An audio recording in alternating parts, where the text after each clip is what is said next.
And we're running. You just never know when you get in these things what's going to happen, and it's pretty cool when you figure it out. The little common sense troubleshooting. She's running really nice. Well, welcome to the latest Grind Time episode. My name is Rudy Samsel, and this is the Guys with Rides YouTube channel, which complements my main website, guyswithrides.com, the only dealer-free community and marketplace for classic car enthusiasts like you and me. Behind me, with the hood up, is a 1962 Thunderbird hardtop. The owner of this car unfortunately passed away fall of 2024. The daughters of the deceased reached out to me to help them sell this car. But the first step is we haven't been able to get it started. If you watch my video from last week, you know that I bought the deceased owner's 2005 Cadillac. I put close to 750 miles on it. It's only needed a battery so far. Runs great. So I'm very happy with that car. I'm hoping some of that mojo will apply here.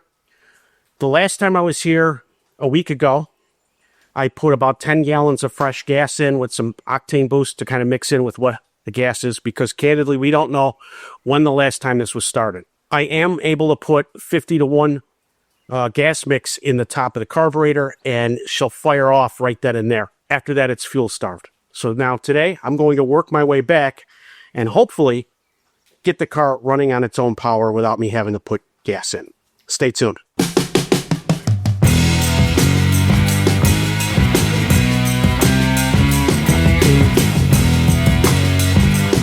Battery seemed a little low.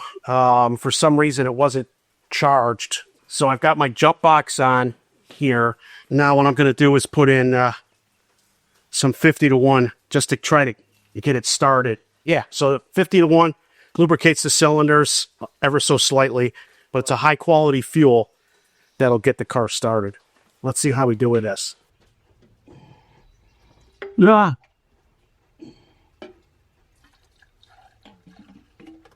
Okay.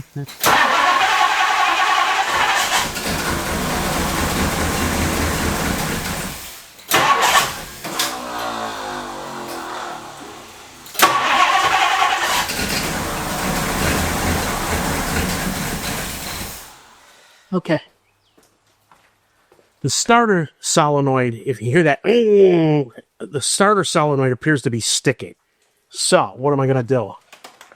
So I'm going to use this persuader. It's a nice size one.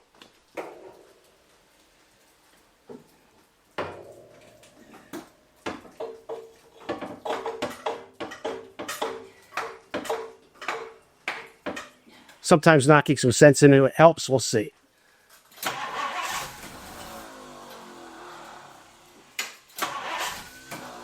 Ford Thunderbird. Incredibly frustrating. Incredibly frustrating.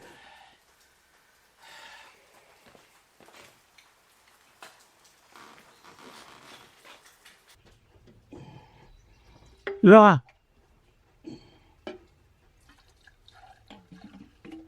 Okay. My next party trick is to pull the line and see if we're getting gas at all. But I want to see if it seems like it wants to start. Oh, she wants to run.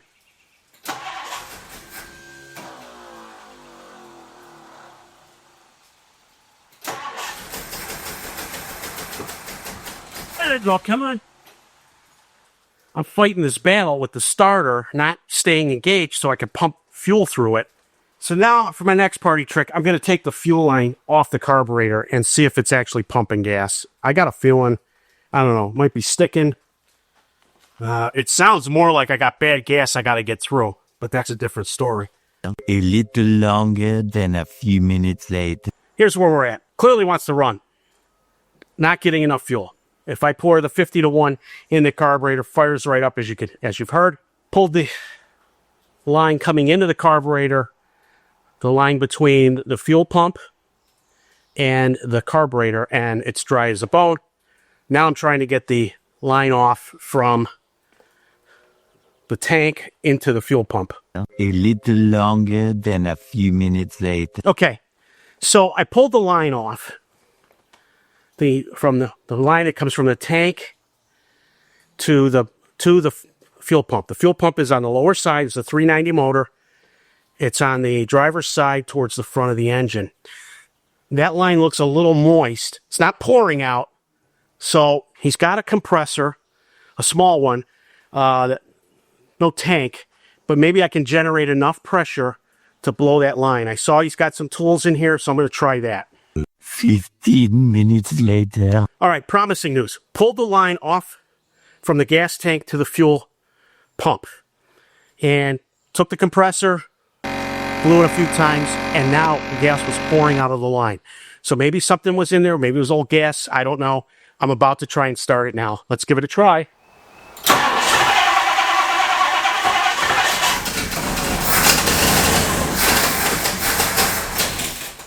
Oh.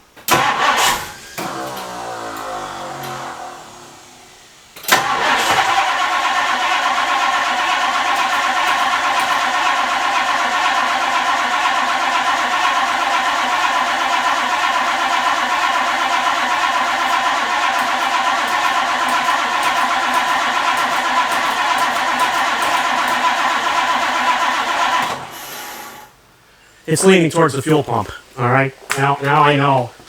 You saw I got a good crank. I got a good crank out of that, and it just wouldn't start.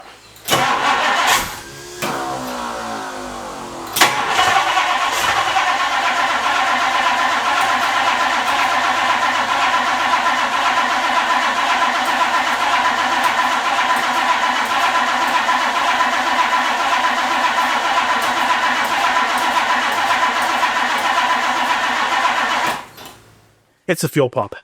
I mean, that's the next logical place to check. So I think that's what we're going to do next. In this shot, you see me using a ratchet with a 9/16 socket to remove the two bolts holding the fuel pump to the driver's side front edge of the 390 cubic inch engine block. Few moments later. But here's the fuel pump, and there's fuel coming out of the... I guess this is a fuel filter, actually. So, clearly not pumping, and I'm off to Napa to get this ordered. 1 week later. All right, it's been a week. I ordered one at Napa last Thursday. Unfortunately, I scheduled this with the Father's Day weekend and whatnot. It's 1 week later, and I'm able to put this in. So, there are several different styles that the Ford used with the 390. The one that was in the car had a press fit outlet nipple and a threaded insert. All of the stuff in the gaskets come with it. So I'm going to go put this in now. The biggest challenge for me is I've got to pull the old line off and get the new one on as quickly as possible because when I was here last, the gravity feed from the tank, it was just pouring out. So I want to try to minimize the spillage. So the first order of business is replacing the line going into this, blocking it off, because before I put this in, it gives me maximum move to get at that. All right, I needed access to that line from the gas tank, so I had to remove the wheel. That's what you see me doing here in very close quarters. And luckily he had a floor jack here, and the wheel did unbolt. And that gave me access. Here I am loosening the Jubilee clip for the fuel line as that rubber hose is completely shot. Now in this shot, I'm cleaning off the gasket area using a razor blade and some tub of towels to clean the mating surface. And keep in mind, that's just preventing oil from coming out of the crankcase.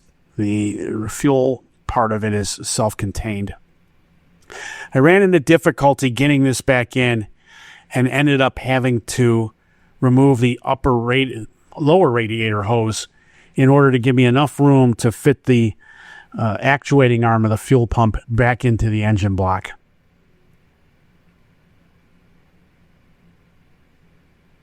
And that's what you see me doing there, slowly getting it in there. And once it was in, there's the top of the radiator hose. And it was just a matter of tightening up the 9/16 bolts on the new fuel pump and getting that in. 20 minutes later. It was a tough fight. Had to remove the lower radiator hose to make enough room to get the arm of the fuel pump in. But we got it in. A little bit of coolant leak. Minimized my fuel leakage. And now I'm ready to start it up. Let's see what happens. Fingers crossed. Okay.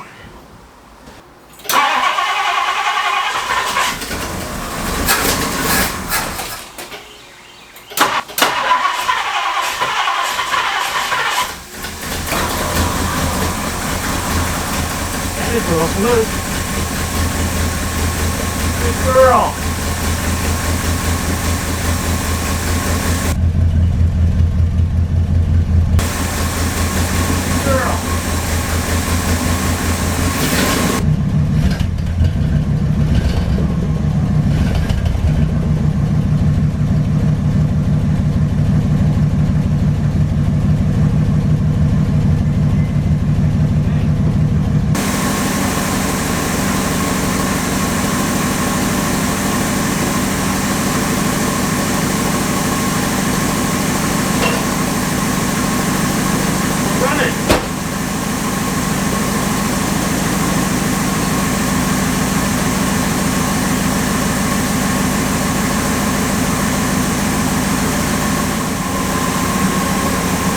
And we're running. You just never know when you get in these things what's going to happen. And it's pretty cool when you figure it out. Good old common sense troubleshooting. She's running really nice. 20 minutes later. Well, good news, bad news. As you can see, it's outside. But you can probably hear the whistling. It's looking like the thermostat is stuck and I can't let it run. And the front brakes, the front drum brakes are definitely seized. And I'm basically doing burnouts right in the driveway to get it back in the garage. And it's just not going to do it. Yeah, I got to regroup, but it's a nice car. Just needs some sorting and runs really well when I'm not doing burnouts with it. Powerful car. More to come. I've got to talk to the deceased owner's daughters, see what they want to do next, and we'll take it from there. But as you can see, it's a nice paint job on the car. Could use a detailing after sitting here for so long. Engine runs well now that I've got a new fuel pump in it. The biggest thing that needs is a new interior if someone's so inclined. And I did pull the trim tag, so we'll have to see if this is genuinely a green over black leather car. Chances are good. This is a Landau model, well optioned. So we'll see. So hopefully you enjoyed this video. If you did, at a minimum, press the like button. And if you haven't done so and enjoy the channel, please press the subscribe button. Feel free to comment, as that helps the algorithm get this out to other people as well. So thanks for watching. Get out there and drive, and we'll see you soon. Thanks for watching this video. Please press the like and subscribe button, comment below. And be sure to check out our other videos on this subject, as well as all the great content on our YouTube channel. If you have any questions, you can call me at the number listed below, or be sure to check out our main website, guyswithrides.com.